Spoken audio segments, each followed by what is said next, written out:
السلام علیکم ناظرین، TNN کے نیوز بلیٹن میں آپ کو خوش آمدید کہیں گے۔ میں ہوں آپ کا میزبان وقار حسین۔ سب سے پہلے نظر ڈالتے ہیں نیوز ہیڈ لائنز پر۔ خوردنی تیل کی درآمد کے بروقت انتظامات سے بحران کا خطرہ ٹل گیا۔ وزیر اعظم کہتے ہیں کہ خوردنی تیل کے کارگو کی آمد سے تیل کی قیمتوں میں کمی واقع ہوگی۔ وزارت صنعت و پیداوار کا اقدام قابل ستائش ہے۔ بھارتی حکومت ہندوتوا ایجنڈے پر سرگرم ہے۔ وزیر خارجہ کہتے ہیں اسلاموفوبیا اور BJP لیڈروں کے حالیہ ریمارکس سے سنگین ماحول پیدا ہو رہا ہے۔ پشاور سمیت مختلف شہروں میں زلزلے کے جھٹکے۔ زلزلے سے کسی نقصان کی اطلاع نہیں ملی۔ زلزلے کے جھٹکوں کے باعث لوگ درود شریف کا ورد کرتے ہوئے گھروں اور دفاتروں سے نکل آئے۔ طوفانی بارشوں اور آندھی سے حادثات، جاں بحق افراد کی تعداد 13 ہو گئی۔ لاہور میں دیوار، اسلام آباد میں جھولا گر گیا۔ محکمہ موسمیات کا کہنا ہے کہ کراچی کی ہوا میں نمی کا تناسب اس وقت 72% ہے۔ سندھ حکومت نے توانائی کے بحران سے نمٹنے کے لیے کاروباری اوقات کار محدود کرنے کا فیصلہ کر لیا، جبکہ محکمہ داخلہ سندھ نے نوٹیفیکیشن بھی جاری کر دیا۔ دفعہ 144 کے تحت اوقات کار کے بعد کاروباری سرگرمیاں جاری رکھنا ممنوع قرار دے دیا گیا۔ روپے کے مقابلے میں ڈالر کی پیش قدمی، امریکی کرنسی 208 روپے کی سطح عبور کر گئی۔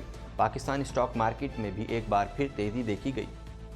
کینیڈین شہریوں کو مہنگائی سے بچانے کے لیے اہم اقدامات کر رہے ہیں۔ کینیڈا کی نائب وزیر اعظم اور وزیر خزانہ کرسٹیا فری لینڈ کی بجٹ کے بعد پہلی بڑی تقریر، اپوزیشن پارٹی کی حکومت پر تنقید۔ کینیڈا میں گیس کی قیمتوں میں اضافہ، ٹورنٹو کی سڑکوں سے گاڑیاں اور ٹیکسیاں کم ہونے کا امکان، متعدد ڈرائیورز نے ٹیکسی ڈرائیور کا شعبہ چھوڑ دیا۔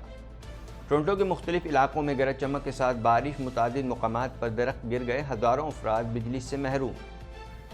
BJP عہدیداروں کے بیانات قابل مذمت۔ پاکستان اہم شراکت دار ہے۔ امریکہ کا کہنا ہے کہ ہمیں توقع ہے کہ بھارت کی حکومت انسانی حقوق کا احترام کرے گی۔ بھارتی فوج میں 4 سالہ ملازمت کی پالیسی کے خلاف مظاہروں میں شدت، ٹرینیں نظر آتش۔ جرمنی، فرانس، اٹلی، رومانیہ کے سربراہان کا دورہ یوکرین۔ یورپی یونین میں شمولیت کی حمایت۔ یوکرینی صدر کا کہنا ہے کہ یورپی یونین کی طرف سے ہماری تحریک کی حمایت ایک اہم سنگ میل ہے۔ روس کی یوکرین کو بحر اسود سے اناج کی ترسیل کے لیے محفوظ راستے کی پیشکش۔ ہیڈ لائنز آپ نے ملاحظہ کی اور اب خبریں تفصیل کے ساتھ۔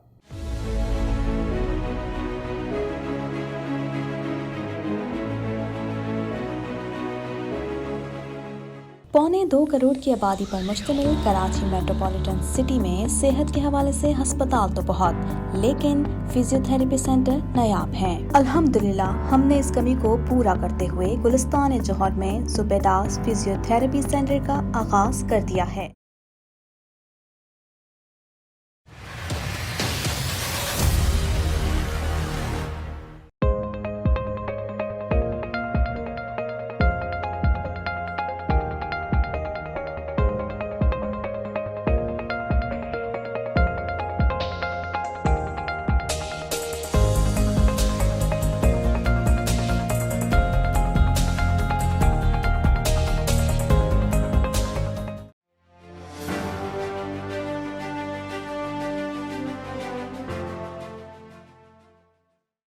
وزیر اعظم شہباز شریف نے کہا ہے کہ دوست ملک سے 2.5 لاکھ میٹرک ٹن خوردنی تیل پاکستان کو ملے گا۔ تیل کی درآمد سے مقامی سطح پر قیمتوں میں کمی آئے گی۔ اس حوالے سے مزید جانتے ہیں۔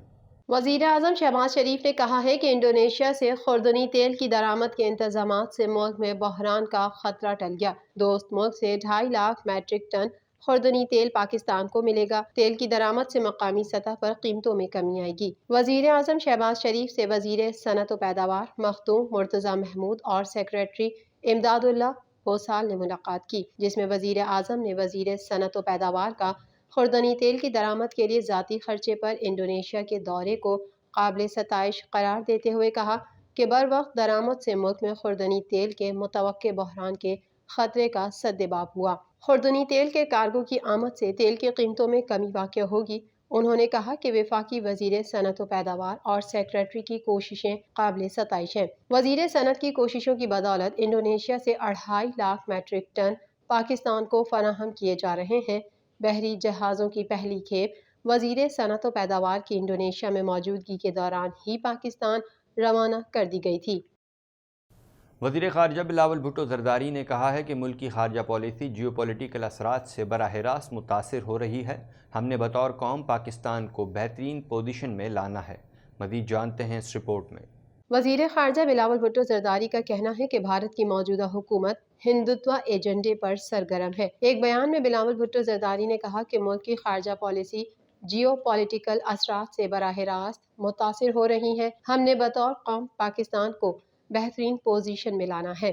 انہوں نے کہا کہ بھارت کی موجودہ حکومت ہندوتوا ایجنڈے پر سرگرم ہے۔ اسلامو فوبیا اور بی جے پی لیڈروں کے حالیہ ریمارک سے سنگین ماحول پیدا ہو رہا ہے۔ بلاول بھٹو کا کہنا تھا کہ بھارت اور پاکستان کے درمیان مضبوط تجارتی تعلقات ہوتے تو شاید دونوں ممالک انتہائی اقدام نہ لیتے۔ انہوں نے مزید کہا کہ موجودہ حکومت کو مسائل گزشتہ حکومت سے ملے جن سے نمٹنے کے لیے حکومت بھرپور اقدامات کر رہی ہے۔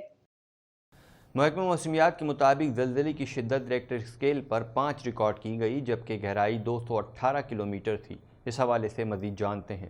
وفاقی دارالحکومت اسلام آباد اور شمالی علاقوں سمیت ملک کے مختلف شہروں میں زلزلے کے جھٹکے محسوس کیے گئے۔ محکمہ موسمیات کے مطابق اسلام آباد، شمالی علاقوں اور پنجاب کے مختلف علاقوں میں زلزلے کے جھٹکے محسوس کیے گئے۔ زلزلے کی شدت ریکٹر اسکیل پر 5 ریکارڈ کی گئی جبکہ گہرائی 218 کلومیٹر تھی۔ پشاور، کوٹلی، آزاد کشمیر، ایبٹ آباد، شانگلہ اور دیگر علاقوں میں بھی زلزلے کے جھٹکے محسوس کیے گئے۔ زلزلے کے جھٹکوں کے باعث لوگ درود شریف کا ورد کرتے ہوئے گھروں اور دفاتر سے نکل آئے۔ پنجاب کے شہروں اوکاڑہ، چنیوٹ اور جنڈیالہ شیر خان میں بھی زلزلے کے جھٹکوں سے خوف و ہراس پھیل گیا۔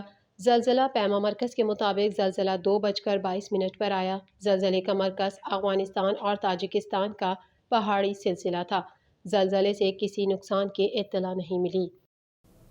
محکمہ موسمیات نے شہر قائد کے باسیوں کے لیے مونسون بارش کے پہلے اسپیل کی پیش گوئی کر دی۔ کراچی میں مونسون بارش کے پہلے اسپیل کی انٹری 22 جون سے متوقع ہے جبکہ صبح اور رات کے اوقات میں بوندا باندی کا امکان ہے۔ مزید جانتے ہیں اس رپورٹ میں۔ ملک کے مختلف علاقوں میں طوفانی بارشوں اور آندھی سے حادثات نے 13 جانیں نگل لیں۔ لاہور میں دیوار، اسلام آباد میں جھولا گر گیا۔ لاہور میں دیوار گرنے کا واقعہ کہنا میں پیش آیا۔ پولیس کے مطابق شبیر احمد اپنے اہل خانہ کے ہمراہ چھت پر سویا ہوا تھا کہ ہمسائے کی دیوار ان پر آ گری۔ 4 افراد اسپتال منتقل ہونے کے دوران راستے میں ہی دم توڑ گئے جبکہ مسرت بی بی اسپتال پہنچ کر خالق حقیقی سے جا ملی۔ 16 سالہ بلال اسپتال میں تاحال زیر علاج ہے۔ سرائے عالمگیر میں کار نہر میں گرنے سے 2 سالہ بچے سمیت 6 افراد جان کی بازی ہار گئے۔ اسلام آباد میں جھولا گرنے سے 4 سالہ بچے سمیت 2 افراد دم توڑ گئے۔ محکمہ موسمیات کے مطابق کراچی میں اس وقت جنوب مغرب کی سمت سے 18 کلومیٹر فی گھنٹہ کی رفتار سے ہوا چل رہی ہے جس کے باعث شہر کا کم سے کم درجہ حرارت 29 ڈگری سینٹی گریڈ رہنے کا امکان ہے۔ حکام کا کہنا ہے کہ شہر کا موجودہ درجہ حرارت 31 ڈگری سینٹی گریڈ ہے اور آئندہ 24 گھنٹوں کے دوران موسم گرم اور مرطوب رہے گا۔ بجلی کی بچت کے لیے بڑا قدم اٹھاتے ہوئے سندھ حکومت نے صوبے بھر میں کاروباری اوقات کار تبدیل کر دیے۔ بازار اور کاروباری سرگرمیاں رات 9 بجے بند کرنے کا فیصلہ کیا گیا ہے۔ مزید جانتے ہیں اس رپورٹ میں۔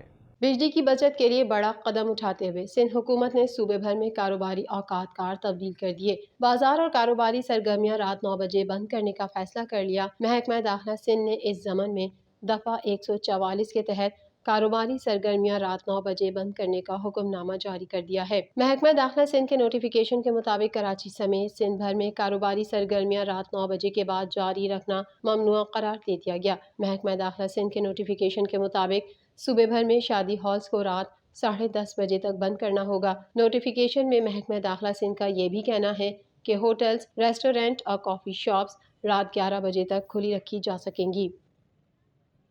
انٹر بینک میں ڈالر تاریخی بلندی پر پہنچ گیا۔ انٹر بینک میں ڈالر کی قیمت میں 58 پیسے اضافہ ہوا جس کے بعد ڈالر 208 روپے 25 پیسے پر فروخت ہو رہا ہے۔ مزید جانتے ہیں اس رپورٹ میں۔ روپے کے مقابلے میں ڈالر کی پیش قدمی جاری ہے اور امریکی کرنسی 208 روپے سے تجاوز کر گئی جبکہ پاکستان اسٹاک مارکیٹ میں ایک بار پھر زبردست تیزی کی واپسی ہوئی ہے۔ انٹر بینک میں ڈالر تاریخی بلندی پر پہنچ گیا۔ امریکی کرنسی 208 کی سطح بھی عبور کر گئی۔ انٹر بینک میں ڈالر کی قیمت میں 58 پیسے اضافہ ہوا ہے جس کے بعد 208 روپے 25 پیسے پر فروخت ہو رہا ہے۔ دوسری جانب کرنسی ڈیلرز کے مطابق IMF کے ساتھ معاملات کو ترتیب دینے کی فوری ضرورت ہے۔ اس وقت ملک کو جو معاشی صورتحال ہے یہ سٹے بازوں کی لیے انتہائی سود مند ہے۔ افواہیں گردش کر رہی تھیں جس کا بھرپور فائدہ اٹھایا گیا۔ پچھلے ہفتے جن افواہوں کو سٹے بازوں نے اپنے حق میں استعمال کیا اس میں ایک افواہ یہ تھی کہ ملک میں فائنینشیل ایمرجنسی لگائی جا رہی ہے جس کے تحت ڈالر اکاؤنٹ، روشن ڈیجیٹل اکاؤنٹس اور سیف لاکرز منجمد کیے جا رہے ہیں۔ مزید خبریں بھی بلیٹن کا حصہ ہوں گی مگر اس بریک کے بعد۔